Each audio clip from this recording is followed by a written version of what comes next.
Putri Chandrawati telah resmi ditahan dan kini Verdi Sambo resmi dipecat dari Kepolisian Republik Indonesia berdasarkan keputusan Presiden Joko Widodo yang menandai berakhirnya karir Sambo sebagai polisi.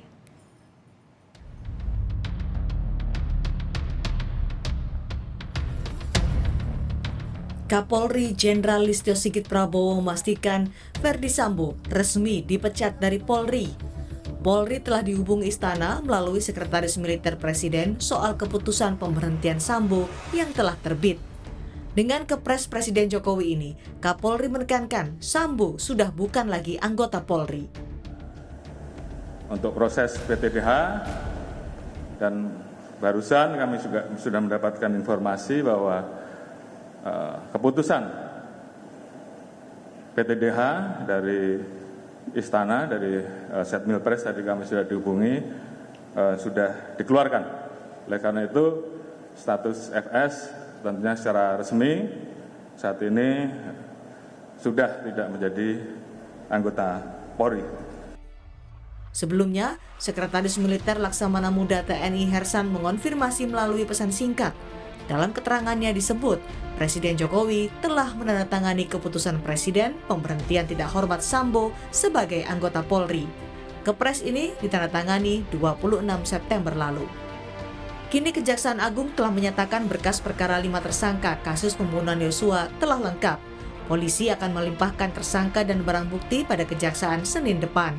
5 tersangka yang dilimpahkan adalah Verdi Sambo dan istrinya Putri Chandrawati, Barada Eliezer, Brigadir Riki Rizal, serta Kuat Ma'ruf. Tim Liputan, Kompas TV.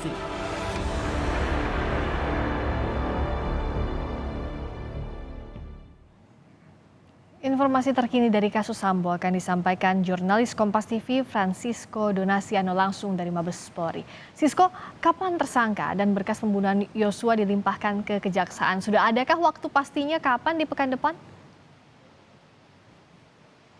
Dijanjikan dari pihak Kapolri sendiri akan memberikan ataupun juga barang bukti dan juga para tersangka ataupun kelima tersangka ini yang saat ini sedang dilakukan penahanan, termasuk diantaranya Putri Chandrawati yang ditahan di Rutan Bareskrim Polri ini pada Senin depan.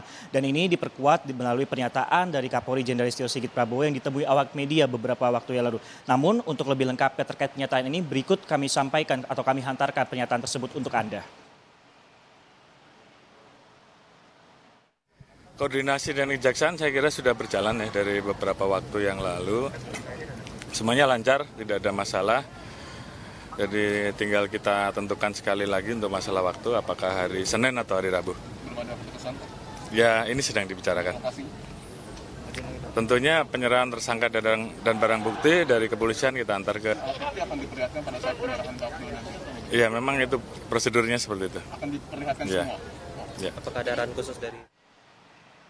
Dengan penyerahan barang bukti dan juga para tersangka ini dimaksudkan termasuk ada Putri Chandrawati agar mempermudah proses penyerahan berkas, dan untuk penahanan dari Putri Chandrawati sendiri kemarin juga sempat dijelaskan juga Friska dan juga saudara bahwa dalam kondisi fisik yang sehat jasmani maupun juga rohani. Dan dari informasi yang kami dapatkan juga memang untuk kasus ataupun juga penahanan Putri Chandrawati ini sebenarnya dinantikan baik tidak dari kuasa hukum dari Brigadir Yosua namun juga dari pihak keluarga, karena hingga beberapa waktu lalu atau lebih dari 3 bulan kasus ini berjalan dari kematian Brigadir Yosua, penahanan dari Putri Chandrawati ini tidak dilakukan, melainkan Polri hanya memberikan wajib lapor di mana 2 kali dalam seminggu. Padahal penetapan tersangka sudah dilakukan pada 19 Agustus 2022 lalu.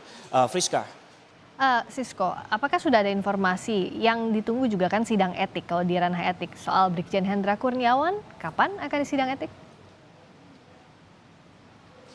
Benar, ini yang juga sebenarnya menjadi perhatian ataupun juga sorotan awak media ataupun juga publik, Friska dan juga saudara. Kenapa? Selain penahanan Putri Chandrawati yang memang ditunggu saat ini adalah sidang etik dari Brigjen Hendra Kurniawan yang merupakan mantan Karopaminal dari divisi Propam Bareskrim Polri. Kenapa sidang ini kemudian mengalami penundaan? Kalau kami catat ini setidaknya ada 4 kali penundaan karena ada saksi kunci, di mana saksi kunci ini merupakan AKBP Arif Rahman yang dikatakan ataupun juga diberikan pernyataan ini sakit. Padahal kalau kita melihat ataupun juga berdasarkan informasi yang kami dapatkan dari pihak Polri sendiri bahwa untuk persiapan sidangnya ini sudah dijalankan ataupun juga dilaksanakan prosesnya. Namun memang sidang ini berjalan karena saksinya tersebut ataupun juga saksi kunci dari sidang etik tersebut tidak bisa dihadirkan. Namun dari pihak Kapolri sendiri ataupun Jenderal Listio Sigit ini memastikan bahwa pada pekan depan, jadi memang masih kami nunggu ataupun juga kami gali informasinya kapan sidang etik ini akan dilakukan. Kenapa sebenarnya ini yang dinantikan, Friska? Karena dengan sidang etik ini